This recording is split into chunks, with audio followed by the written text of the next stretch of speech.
But it's a joy to be here. It's a joy to get to share something that I have seen not only transform my life in all kinds of ways and continues to just about every day, but also the lives of so many people that I've coached or taught or trained all over the world, 4 continents and all over. Big companies and big agencies and big health systems and little ones, little of all the above, because people are people. We're all going through crazy amounts of stress, crazy amounts of overwhelm.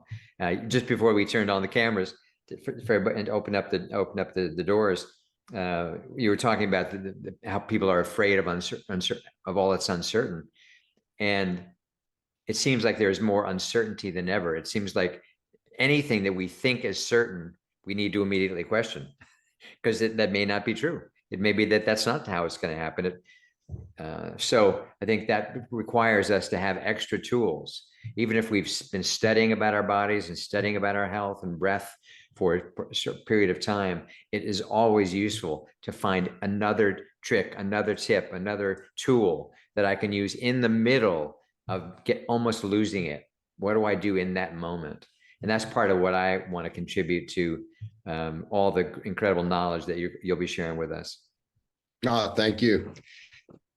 Over the last couple of years, there's so much more information out there, and it's almost like information overload, but everybody's more aware than they've ever been in their entire life.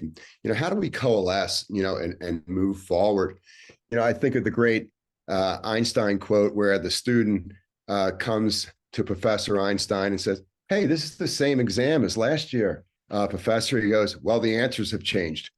So it's an amazing time to be alive. And, whether you're buckling up and hanging on, or whether you're just flowing through it, you're doing the best you can, just like everybody else. We're all doing the best we can. And being in a state where we can use our 5 senses rather than our 5 senses using us based on who we were 5 years ago is probably a good place to start. Like, we are all well equipped for what we're going through.